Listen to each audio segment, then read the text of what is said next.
வாழ்க்கைன்ற பயணத்தை பார்க்குறப்போ ஓரளவுக்கு உங்கள் லைஃப்பில் உங்களுக்கு மன நிறைவு ஏற்படலாம். ஆனால் சில நேரங்களில் ஒரு வெறுமையான மனநிலை ஏற்படுது.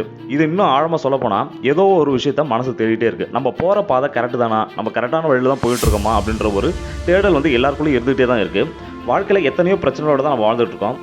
இருந்தாலும் இதெல்லாம் கடந்து நம்மளுடைய வாழ்க்கையோடைய நோக்கம், நம்ம வாழறதுக்கான அவசியத்தை நம்ம கண்டுணர வேண்டும். சின்ன வயசில் நம்ம சின்ன சின்ன ஆசைகளோடு வளர்ந்துருப்போம், சின்ன சின்ன கனவுகளோடு வளர்ந்துருப்போம். அந்த கனவுகள் ஆசைகள்லாம் இப்போ வரைக்கும் நமக்குள்ளே இருக்கா அப்படின்றத நீங்கள் உங்களை நீங்களே கேட்டு பாருங்கள். இந்த வீடியோ தொடங்கிறதுக்கு முன்னாடி ஒரு சின்ன இன்சிடெண்ட்டை இங்கே நம்ம பார்க்கலாம். உலகத்தையே வெல்ல நினைச்ச மாபெரும் நெப்போலியன் கடைசியாக பிரிட்டனிடம் தோல்வி அடைகிறாரு. பிரிட்டன் இராணுவமும் அவர் கைது செஞ்சு ஆப்பிரிக்காவில் உள்ள ஒரு தனியான சிறையில் தனிமையில் அடைக்கிறாங்க. ரொம்ப மன உளைச்சலுக்கும் பதட்டத்துக்கும் ஆளாகிறாரு. அதனால் அவரால் எதையுமே யோசிக்கவே முடியல. கடைசியாக அவர் நண்பர் அவரை பார்க்க வர அவர்கிட்ட ஒரு சதுரங்க அட்டையை கொடுக்குறாரு. இந்தாப்பா, இதை வச்சு நீ விளையாடு, இதை விளையாடுறப்போ உனக்கு வந்து கொஞ்சம் ரிலாக்ஸ் கிடைக்கும் அப்படின்னு சொல்லிட்டு அவர்கிட்ட கொடுக்குறாரு. ஆனால் தான் இருந்த மன உளைச்சலில் மாபெரும் நெப்போலியன் அதை பயன்படுத்த தவறுறாரு. இப்படி தனிமையிலே இருந்து அவர் இறந்தும் போயிடுறாரு. கடைசியாக அவர் இறந்ததுக்கப்புறம் அந்த சதுரங்க அட்டையை அது ஏலம் விட நினைக்கிறாங்க பிரிட்டன் அரசாங்கம். அந்த சதுரங்க அட்டையை அவங்க எடுத்து ஆராய்ச்சி பண்ணுறப்போ அதில் சின்ன குறிப்பு இருந்தது. அதாவது அந்த சதுரங்க அட்டையோடைய நடுவில் இந்த சிறைச்சாலையிலேருந்து எப்படி வெளியேறணும் அப்படின்னு சொல்லிட்டு ஒரு சின்ன குறிப்பு ஒன்று இருந்தது. மாபெரும் நெப்போலியன் தான் இருந்த மன அழுத்தத்திலையும் பதட்டத்திலையும் அந்த ஒரு சதுரங்க அட்டையை பயன்படுத்தாமல் இருந்ததுனால, அதாவது எப்படி தப்பிச்சு வெளியில் வரன்ற அவர் வந்து யுக்தி அவர் பார்க்காமலே போயிட்டாரு. ஸோ அதை பார்த்துருந்தார் அப்படின்னா அவர் கண்டிப்பாக அதில் வெளியில் வந்திருப்பார். இதே இன்னொரு எக்ஸாம்பிளை கம்பேர் பண்ணலாம். கூர்மையான பற்களாலையும் தன்னுடைய நகங்களாலையும் சிமெண்ட் தரையாக இருந்தாலும் சரி, மர பலகையாக இருந்தாலும் சரி, ஈஸியாக பறிச்சுட்டு வெளியில் வந்துடும் எலி. ஆனால் ஒரு மனுஷன் வைக்கிற எலிப்பொறிக்குள்ளே அதை மாட்டிக்கிட்டா இதுக்கும் அதுக்கும் ஓடிக்கிட்டே தான் இருக்கும். அந்த மரக்கூண்டுலேருந்து அதால் வெளியில் வர யோசிக்காது. இப்படி தான் மன அழுத்தமும் பதட்டமும் இருந்தால் உங்களால் அந்த செயலில் செய்ய முடியாமல் போயிடும். ஸோ இதிலேருந்து முதல்ல வெளியில் வாங்க. நீங்கள் நினைக்கிறத நீங்கள் கண்டிப்பாக அடைவீங்க. நீங்கள் போகிற அதை சரியாக இருக்கா அப்படின்னு சொல்லிட்டு உங்களுக்குள்ளே இந்த ஒரு 6 கேள்வி உங்களை நீங்களே கேட்டுக்குங்க. முதல் கேள்வி, உண்மையிலே உங்களுக்கு என்ன வேணும்? ஆண்டாண்டு காலமாக மனுஷன் கேட்டுட்டு இருக்க அதே கேள்வி தான். எத்தனையோ விஷயங்கள் செய்ய நினைக்கிறோம், ஆனால் தினப்படி ஒரு நாளை கடக்கிறதுக்கு நம்மளுக்கு நேரம் போதலை. உங்களோட தனித்திறமைகள் என்ன, நீங்கள் சிறப்பாக செய்யக்கூடிய விஷயங்கள் என்ன, இதெல்லாம் முதல்ல நீங்கள் கண்டுபிடிங்க. உங்கள் முன்னேற்றத்திற்காக ஒரு சிறு படியாக கூட அது அமையலாம். விடாமுயற்சி அதன் முக்கியத்துவத்தை உங்களுக்கு அது கண்டிப்பாக உணர்த்தும். ஃபஸ்ட்டு உங்களுக்குள்ளே நீங்கள் கேட்க வேண்டிய கேள்வி, உண்மையிலே உங்களுக்கு இப்போ என்ன வேணும்? இந்த உலகத்தில் ஆண்டாண்டு காலமாக சொல்லப்படுற இன்னொரு விஷயம், மாற்றம் இன்றியமையாது. அதாவது மாற்றம் ஒன்று மாறாதது அப்படின்னு சொல்லிட்டு சொல்லுவாங்க. நாம் வாழ்கிற இந்த பரபரப்பான இந்த உலகத்தில் மாற்றம் கண்டிப்பாக இன்றியமையாது தான். ரெண்டாவது கேள்வி, உங்களை நீங்கள் கேட்டுக்க வேண்டிய ரெண்டாவது கேள்வி, நான் உண்மையிலே மாறத்தான் வேண்டுமா அப்படின்னு சொல்லிட்டு உங்களுக்குள்ளே நீங்கள் கண்டிப்பாக கேட்டுக்குங்க. ஏன்னா உங்களுக்குள்ளே ஒரு சில விஷயங்கள் சேஞ்சஸ் பண்ணால் இது பெட்டராக நடக்கும் உங்களுக்கும் கண்டிப்பாக தெரியும்.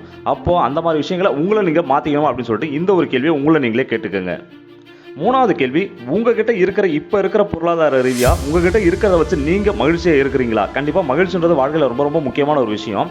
ஸோ நீங்கள் சந்தோஷமாக இருந்தால் தான் நீங்கள் படிப்படியாக மேலே முன்னேற முடியும். ஸோ உங்களுக்குள்ளே நீங்கள் கேட்டிருக்க கேள்வி, இப்போ இருக்க பொருளாதார சூழ்நிலை நீங்கள் மகிழ்ச்சியாக இருக்கீங்களா அப்படின்ற கேள்வி உங்களை நீங்களே கேட்டுக்கோங்க. உங்கள்கிட்ட இருக்க பொருளாக இருக்கலாம், பணமாக இருக்கலாம், நீங்கள் போடுற ட்ரெஸ்ஸாக இருக்கலாம், உங்கள்கிட்ட இருக்க எல்லா பொருளுமே சேர்த்து வச்சு நான் சொல்கிறேன். ஸோ இதெல்லாம் உங்களுக்குள்ளே வச்சுட்டு நீங்கள் முதல்ல இதை திருப்தியாக இருக்கீங்களா அப்படின்றது உங்களுக்குள்ளே நீங்கள் கேட்டுங்க. அப்படி திருப்தி இல்லைனா எதனால் திருப்தி இல்லைன்றதையும் நீங்கள் நோட் பண்ணுங்கள். உங்களுக்கான விடை வந்து கிடைக்கும்.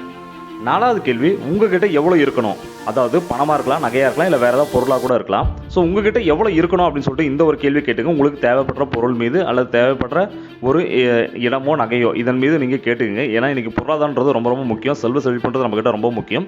ஸோ இது வந்து எவ்வளோ இருக்கணும்னு நீங்கள் ஃபஸ்ட்டு டிசைட் பண்ணுங்கள். என்கிட்ட இப்போ இவ்வளோ இருந்தால் நான் ஹாப்பியாக இருப்பேன் அப்படின்னா அது எவ்வளோ இருக்கணுன்றீங்க ஃபஸ்ட்டு நீங்கள் உங்களுக்குள்ளே ஒரு கேள்வி கேட்டுங்க. அது எவ்வளோ அதுக்கு எவ்வளோ இருக்குன்றதை பாருங்கள், இன்னும் எவ்வளோ வேணுன்றதை கணக்கு பண்ணுங்கள். ஸோ இந்த ஒரு கேள்விக்கு நீங்கள் விடை கேட்டுறப்போ ஆட்டோமேட்டிக்காக அந்த பொருளாதார தேவையை நோக்கி நீங்கள் ஓடுவீங்க. ஸோ கண்டிப்பாக இந்த ஒரு கேள்வி உங்களை நீங்கள் கேட்டுங்க.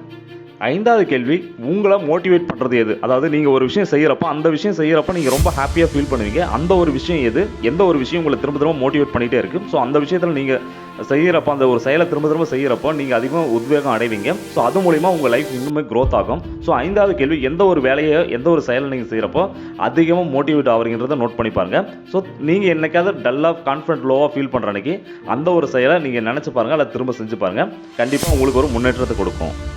ஆறாவது கேள்வி, நீங்கள் போகிற பாதை சரிதானா? உங்கள் வாழ்க்கை எப்படி இருக்கணும் அப்படின்னு சொல்லிட்டு முடிவு செய்ய வேண்டியது நீங்கள் தான்.